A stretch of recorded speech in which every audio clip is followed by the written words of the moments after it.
মানে দলৰ শক্তি বৃদ্ধি কুচকাৱাজ কিন্তু ৰাজ্যখনৰ সকলো ঠাইতে আমাৰ দলৰ কৰ্মশালা হৈ আছে। দলৰ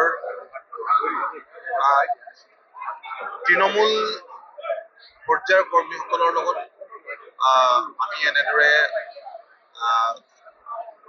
এই কৰ্মশালাত আমি মিলিত হৈছো আৰু আমাৰ যিখিনি ইনষ্ট্ৰাকচন আছে ক'বলগীয়া আছে সেই কথাখিনি আমি কাৰণ এতিয়া অব্যৱৰ্তীৰ অভিযানো আমি 14 অক্টোবৰৰ পৰা আৰম্ভ কৰিছো আৰু ক্ষিপ্ৰতাৰে যাতে এই অভিযান চলে আৰু পঞ্চায়ত নিৰ্বাচনৰ প্ৰস্তুতিৰ কথাটো আছে।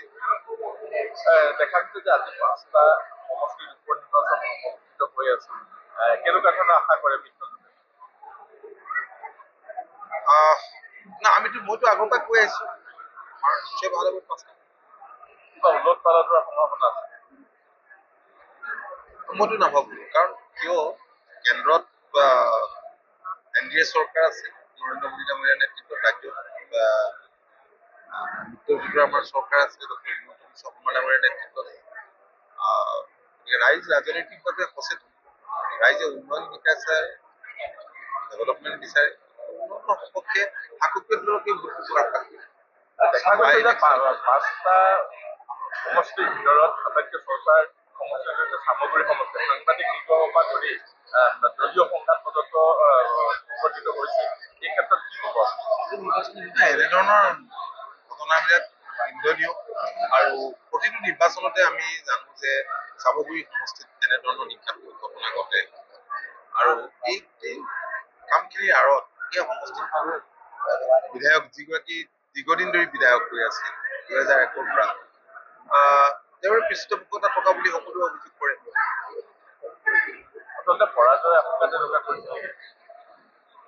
এইবিলাকতো শেহতীয়াকে যিবিলাক ঘটনা পৰিঘটনা তাত সংঘটিত হৈছে এইবিলাক হতাশাৰে প্ৰতিফলিত হ'ব। কেনেকুৱা আশা কৰে?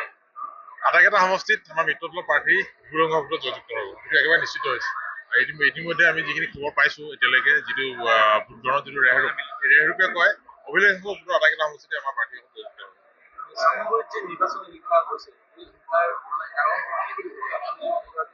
দীৰ্ঘদিন ধৰি তাত ৰকিবুল হুছেইনে সেই সমষ্টিত নেতৃত্ব দি আহিছে আৰু ৰকিবুল হুছেইনে সদায় দম দাদাগিৰি ফল কৰি ৰাজনীতি কৰি আহিছে। এইবাৰ কিন্তু তেওঁৰ ভেটি উচ্চন হৈছে, ৰাইজে তেওঁক বুজি পাইছে, তেওঁৰ চৰিত্ৰ চিনি পাইছে আৰু সেইকাৰণে তেওঁৰ ভেটি এবাৰ উচ্চন হৈছে। দেখা গৈছে যে পৰিষদে শক্তি বৃদ্ধিৰ কাৰণে এনেকুৱা ধৰণৰ সমষ্টিয়ে কৰ্মশালা অনুষ্ঠিত কৰি আছে, দলীয় কৰ্মশালা। যিহেতু আজি কেন্দ্ৰীয় সভাপতি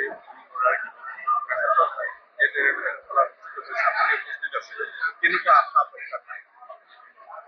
আমি অসম গণ পৰিষদ দলে ৰাজ্যখনৰ আটাইকেইটা বিধানসভা সমষ্টিত আমাৰ দলৰ সংগঠন শক্তিশালী কৰিবৰ কাৰণে আৰু লগতে আহি থকা পঞ্চায়ত নিৰ্বাচন আহি থকা বিধানসভা নিৰ্বাচনৰ আমি মুখামুখি কেনেকে জয়যুক্ত হ'ম সেই বিষয়ে আমাৰ দলৰ যিসকল বিষয়ববীয়া ৰাজহুৱা সভা নহয় আমাৰ দলৰ বিষয়ববীয়া যিসকল আমাৰ দলৰ বুথ কমিটি সভাপতি সম্পাদক আঞ্চলিক কমিটি সভাপতি সম্পাদক দায়িত্বপ্ৰাপ্তসকললৈ এখন সভা ৰাজনৈতিক কৰ্মশালা গতিকে সেইসকলৰ লগত আজি আমি মত বিনিময় কৰিছো আৰু আমাৰ দলৰ কৰ্মীসকলক ৰাজনৈতিকভাৱে পৰিপক্ক কৰি তুলিবৰ কাৰণে এই কৰ্মশালাবিলাকত আচলতে কঠিন কথাবোৰ আলোচনা কৰা হৈছে আৰু আমি আশাবাদী যে ৰাজ্যখনত আমি 126টা বিধানসভা সমষ্টিত অসম গণ পৰিষদ দল তৃণমূল পৰ্যায়ৰ পৰা সুসংগঠিত হৈছে, শক্তিশালী হৈছে আৰু যিকোনো মুখামুখি নিৰ্বাচন মুখামুখি হ'ব পৰাকৈ আমি সাজু হৈছো।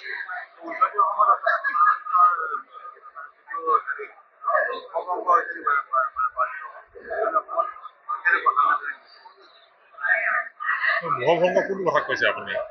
সকলো একো নাই, আমাৰ মিত্ৰজোঁটে অসম গণ পৰিষদ ভাৰতীয় জনতা পাৰ্টীৰ মিত্ৰজোঁটে অকল ফালে জয় জয় মই আৰু অসম গণ পৰিষদ দল ভাৰতীয় জনতা পাৰ্টী আমি মিত্ৰজোঁট হিচাপে আহি থকা দিনত আমি একেলগে আগবাঢ়ি গৈছো, আমি আগবাঢ়ি আছো, আগবাঢ়ি যাম আৰু আমাৰ এটা সামূহিকভাৱে এটা সিদ্ধান্ত হৈছে যে অসম গণ পৰিষদ দলে অসম গণ পৰিষদৰ ধৰণে আমাৰ সংবিধান আছে, আমাৰ নীতি আদৰ্শ আছে, আমি সেই ধৰণৰে প্ৰতিটো বিধানসভা সমষ্টিত আমাৰ দলংখনক আমি শক্তিশালী কৰিম। ভাৰতীয় জনতা পাৰ্টীও তেনেদৰে কৰি আছে, সদস্য ভৰ্তি অভিযানৰ কাৰণে বিভিন্ন কামবিলাক কৰি আছে। গতিকে আমি সামূহিকভাৱে আমি আগবাঢ়ি গৈছো আৰু আমি জাতীয় জীৱনক সমৃদ্ধ কৰিবৰ কাৰণে জাতীয় জীৱনক আগবাঢ়ি আহিবৰ কাৰণে আমাৰ নিজস্ব পন্থাৰে আমি আগবাঢ়ি গৈছো।